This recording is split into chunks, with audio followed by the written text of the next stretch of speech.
The rain had been teasing the horizon all morning, gray fingers clawing at the sky, but it never came down, just hovered like a threat. I was riding the North Ridge, where the land dropped hard into Devil's Hollow, checking fence line and wondering if the rustlers had gotten bold again. My name's Silas Boone, and most days I speak more to my horse than to men. That's the way I like it. Out here, silence is currency, and I've been rich for years. The wind kicked up dry dust from the arroyo below, and my old Mustang, Cinder, pinned her ears back. She didn't like the place. Can't blame her. Devil's Hollow earned its name fair and square. There's a ledge up top where the rock splits sudden, and more than one soul's fallen into eternity from there. Buzzards nest in the crags. Folks say the echo down there ain't right, like the canyon remembers screams. I was about to turn back when I heard it, sharp and high, like a cry twisted through a ragged throat. Then nothing. A silence, so wide it cracked something open in my chest. My hands went slack on the reins. For a second, I wanted to pretend I hadn't heard it. I've been doing a lot of pretending these last 5 years. Pretending the land still needed me. Pretending my wife's voice wasn't still the last thing I heard before I slept. But that sound, what it might have been, cut deeper than comfort allowed. Cinder didn't want to go, but I pressed her on. We wound down the narrow path along the rock face, hooves skidding once on shale. I kept my eyes sharp, and there, 20 yards from the ledge, tangled in sagebrush and blood-dark rock, I saw a mess of blue calico, and something pale beneath it. A woman. She wasn't dead. Not yet. Her chest fluttered like a bird with a broken wing, shallow and desperate. One leg lay bent wrong at the knee, and there was a gash above her brow that had already matted her hair to her face. Her mouth opened once, soundless, like the air itself had betrayed her. I slid off the saddle and knelt beside her. My voice came rough from disuse. "Can you hear me?" I asked, brushing dirt from her cheek. She flinched, tried to curl away, but her body wouldn't move. It didn't matter who she was. No one got left to die in that place. I eased her onto Cinder's back, tying her in place with my old bedroll. She moaned once when I lifted her, then passed out cold. I held her steady the whole ride home, my arms aching, my throat tight. Hadn't felt the weight of another soul in a long time, not like that.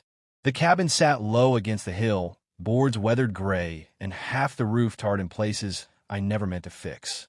It wasn't much, but it was dry, and it was mine. Inside, I cleared the table, laid her down, and lit the lantern. I worked quiet, cleaned the blood with boiled water, stitched what I could, braced her leg with 2 strips of pine and my lasket belt. She never woke, just winced and whispered things I couldn't make out.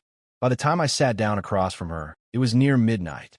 The fire had burned low, and Copper, my red mutt with half a tail and more sense than most men, lay curled at her feet like he'd chosen her already. I watched her breathe. Shallow but steady now. There was bruising on her ribs, arms, like she'd been handled rough before she fell. Or was pushed. Something settled heavy in my gut. I didn't know her name. Didn't know why she'd been near that cliff. But I knew what I'd seen in her eyes, that half second they'd flickered open. Not fear. Not pain. Will. The kind you can't beat out of a person, even when they're half broke and bleeding. I leaned back in my chair, staring at the smoke curling from the lantern glass. This wasn't my fight. Hadn't been part of anyone's fight since my wife's belly caught fire right along with the barn, thanks to a lightning strike and a nail I hadn't pulled. Town offered me pity for a while, then forgot I existed. And I let him. But now here was this woman, dumped in the wild to die like a wounded coyote, and me the fool who brought her home. Copper lifted his head, ears twitching at some distant howl. I looked toward the door, then back at the stranger lying broken in my care. "You'd better be worth the trouble," I muttered, but my voice didn't have the edge I'd meant it to. She breathed on, and for the first time in a long while, I didn't want the silence back. She came to on the 3rd morning, just before sunrise, when the light slanted low through the warped cabin window and lit her face in soft gold. I'd been sipping stale coffee, watching the steam rise, when her fingers twitched against the quilt. Her eyes opened slow, cautious, blue though dull by pain. "Where am I?" she rasped. I set the mug down and stood. "My place. High ridge above Devil's Hollow. You fell. Her brow creased. No, I was there. Her breath hitched. She tried to sit up but gasped and collapsed back against the bedding. My leg. Busted clean through. I splinted it. You got cracked ribs, too. Been unconscious near 3 days. You're lucky you weren't dead when I found you. She turned her head, eyes scanning the room. Her gaze landed on Copper, curled in the corner, chewing a rawhide strip. Then on me.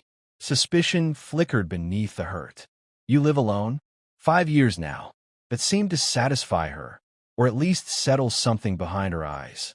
She lay quiet a while, staring up at the low-beamed ceiling like it held secrets she needed to memorize. You remember what happened? I asked. She closed her eyes. Yes. I waited.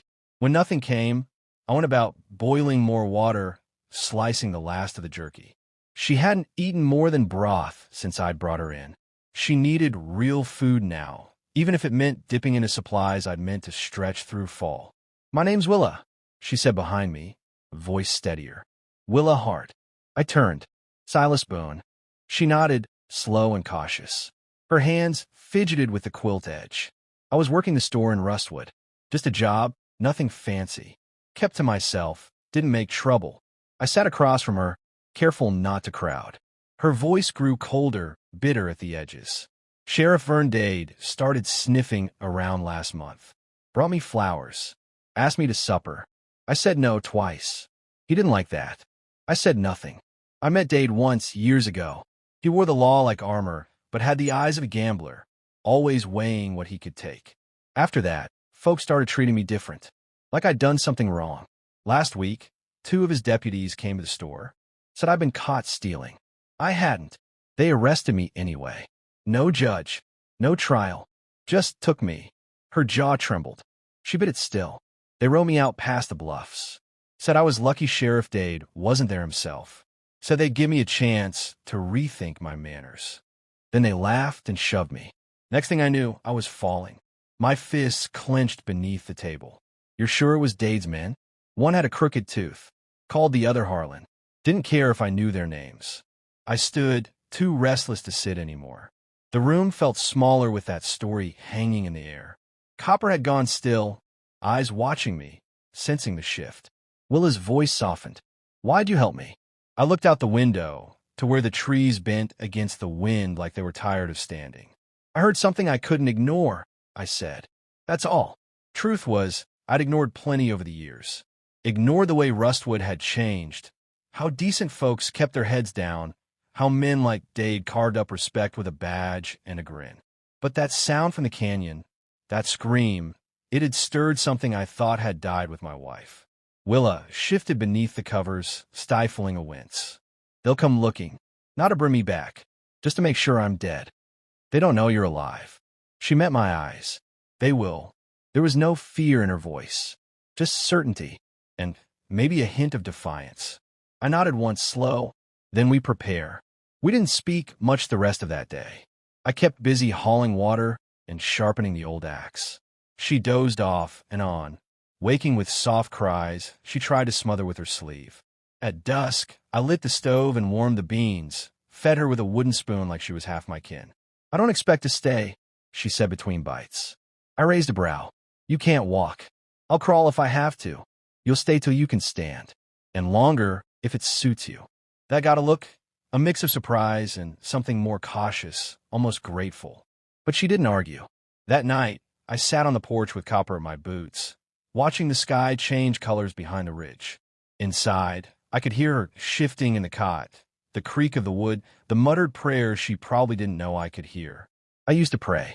Haven't in years. But I found myself whispering one now, just a word or two, low and hoarse and unfamiliar on my tongue. Something was coming. I didn't know when. But I'd opened my door to it when I brought her in, and I wasn't sorry. Not yet. Willa was stronger than she looked. Within a week, she'd gone from barely lifting her head to sitting upright against the cabin wall, her legs still bound but her posture defiant. She asked for needle and thread, mended a torn shirt of mine without flinching, and spoke little unless it mattered. She didn't coddle her pain, just gritted her teeth and bore it like someone who'd been taught early not to expect rescue. I admired that, more than I cared to say. On the 8th morning, I found her outside. She'd hauled herself onto the porch using a broom handle like a crutch, sweat beading her brow from the effort. "You trying to undo all my fixing?" I asked, setting the bucket of water down. "I was tired of staring at walls," she said, squinting at the sunrise. Felt like I was losing pieces of myself. I handed her a tin cup. "You should have hollered." "I did," she said dryly. "Twice. Figured you were pretending not to hear." I chuckled under my breath. Truth was, I had heard. I wanted to see if she'd make it on her own. Willa stared at the ridgeline for a long while, her eyes distant. "Do you think they're still looking for me?" I sat beside her, the wood groaning under our weight. "If they are, they ain't in any rush." She nodded slowly. "Or they're waiting until I'm worth finishing off." The wind stirred the trees, whispering between the branches like it carried secrets too old to forget. I didn't answer her question. There wasn't a kind way to. Instead, I asked, "What do you want to do when you can walk?" Her jaw tightened. "I want to go back." I turned toward her, brows lifting. "Back to Rustwood?" She didn't blink. "Yes. I want people to know what day it is.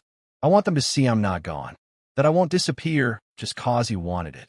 Her voice shook, not from fear, but fury, deep and bitter, rooted in something no man could beat out of her. "You know what happens if you show your face there," I said. "They'll deny you ever worked the store. Say you were trouble from the start, that you ran off with stolen goods and a guilty conscience. Then I'll stand in front of the church, in front of every woman with a husband like him, and I'll tell the truth anyway." I looked down at her bandaged leg, still too swollen for a boot. "You're not ready, but I will be," she said. "And when I am, I need to know I won't be standing alone." There was the ask without asking, and I had no answer. That night, after she'd gone to sleep, I walked the fence line with Copper at my heel. Moonlight brushed the hills, and the air carried that strange stillness that comes before a storm. I thought of the years I'd spent hiding behind chores and silence. Thought of the night the barn caught fire, the screams that never left my ears. I hadn't saved her, my Grace. Maybe I couldn't save anyone, but maybe I could stand beside someone who was still fighting. At dawn, the decision was made. We began with short walks between the porch and the pine tree out front, Willa bracing against my arm. Her muscles trembled, and more than once she cursed the pain through gritted teeth. But she never quit. I taught her how to load the old Winchester, how to aim without flinching. She was a quick study. Every time she missed a target, she asked for one more try. Every time she hit, her jaw squared a little more. One evening, I came in from splitting kindling to find her going through my old trunk. I tensed before I realized she was holding a faded tin photograph. Me and Grace, standing in front of the old church before it burned. She was beautiful, Willa said quietly. She was everything. She handed the photo back like it was holy. "I used to dream of a life like that," she said. "Simple. Shared. No secrets in the walls." I tucked the photo away. That life died with her. Willa looked at me, her expression unreadable. Maybe not all of it. I didn't know what to make of that. Still don't. 3 days later, we spotted smoke down in the lowlands, thin and slow, curling in the wrong place, where no cattle should be. Someone was out there, watching or waiting. We packed what we could. If they were coming, we wouldn't be caught flat-footed. Willa helped bundle supplies. She kept her voice calm, her hands steady, but I saw it in her eyes. The fire was back. Not fear, readiness. When I laid the rifle across her lap, she looked up at me. "You think we'll make it?" "Don't know," I said, "but we won't be quiet about it." The cabin creaked as the wind shifted. Copper stood alert, ears pointed toward the ridge. Whatever storm was coming, it was closer now. And this time, I wasn't facing it alone. It happened on a Thursday, just after first light. I'd gone out to fetch water while Willis stirred the ashes from last night's fire. The morning was quiet, too quiet. Birds kept low. Even the squirrels were still. Then Copper growled low in his throat and backed toward the cabin door. I dropped the bucket. Inside. Now. Willa didn't argue. She ducked behind the table while I took up my rifle, watching the tree lean. They came in slow, like they owned the land. 3 of them on horseback, rifles slung lazy, but hands too close to their holsters for it to mean nothing. One I recognized by the crooked tooth, Deputy Niles. Another was a stranger with a scar down his cheek. The third was Harlan, Sheriff Dade's favorite. "Morning," Niles called out, smiling like he'd found a lost cow. "Heard tell someone saw a woman limping near these hills. Figured we'd check in on our good neighbor, Mr. Boone." I didn't answer. My grip tightened on the rifle. "We don't mean no trouble," Harlan said, though his tone suggested the opposite. "Just looking to make sure a certain someone stays good and buried." "She ain't here," I said flatly. "You sure?" Niles asked, tipping his hat back. "Mind if we look around?" I leveled the rifle. "I do." They stilled, hands hovering over iron. I heard Willa shift inside, the soft scrape of her boot. She was ready too. Scarface grinned. "Don't be a fool, Boone. That woman's poison. She'll bring fire on your head." I spat into the dirt. "Fire's already here." Harlan's horse danced under him, spooked by Kappa's growl. He swore and reined it in. "Last chance. Step aside. You don't want to do this," I warned. But they did. Niles went for his gun first. I didn't think I fired. The blast shattered the silence, sent birds screaming from the trees. Niles fell backward off his horse, his weapon clattering useless to the ground. Chaos broke loose. Scarface fired wild, the shot slamming into the porch post inches from my head. Willa kicked open the cabin door and fired once, catching his shoulder. He screamed and wheeled his horse, retreating into the brush. Harlan dismounted, crouched low behind a rock, and returned fire. I ducked, bullets splintering the wood near my leg. "Silas," Willa called. "Left side." I rolled and took the shot she'd spotted, caught Harlan in the thigh. He dropped, howling, blood soaking his trousers. Silence fell, thick and sudden. Just the wheeze of wind and Harlan's ragged groans. I moved cautiously, rifle ready, and kicked his weapon away. "You kill me," he spat, "and Dade'll send the whole county after you." I knelt beside him. "Dade sent you to do his killing. That's going to be a problem." From the corner of my eye, I saw Willa limping toward us, face set like stone. She stared down at Harlan without blinking. "I want him alive," she said. "Why?" "Because a dead deputy's a tragedy," she answered coldly. "But a talkative one's a reckoning. We tied him up, patched his leg, just enough to keep him breathing. Scarface had vanished, but he'd been bleeding bad. Either he'd crawled back to Dade or die trying. That night, we stayed up with rifles in our laps. Harlan didn't speak, but I could feel him unraveling with every hour. Guilt, fear, whatever it was, he wasn't built for silence. By dawn, he cracked. "She was right," he muttered, eyes bloodshot. "Dade sent us. Said she was dangerous. Said if we made it look like a fall, no one asked questions." Willa's hands trembled around her tin mug. She didn't speak. She didn't need to. I looked Harlan dead in the eye.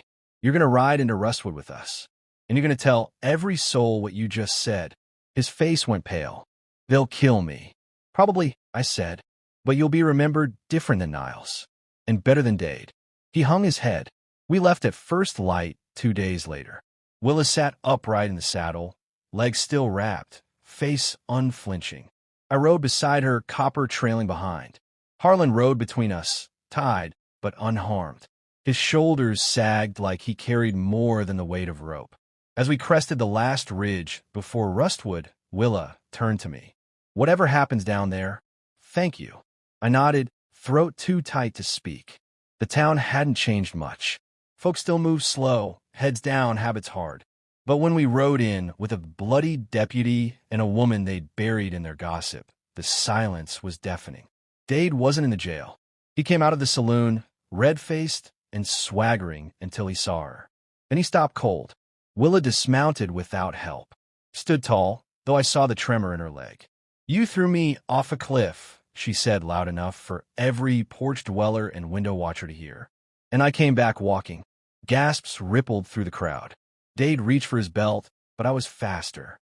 "Try it," I growled, cocking the rifle. "And your story ends like Niles's." Harlan stepped forward, voice shaking but clear. "She's telling the truth." I helped him do it. Dade went pale. His hand dropped. By dusk, he was in the jail cell where she should have been. The mayor came down himself, blustering apologies. Willa didn't answer him. She just sat on the bench outside the church, watching the wind move through the dying trees. When it was done, we rode out. Didn't say goodbye. Didn't need to. Some ghosts stay in towns like Russwood. But we didn't. We rode toward new land, clean skies, and whatever peace we could earn with the blood we didn't spill. And I reckon that's all a soul can ask for out here.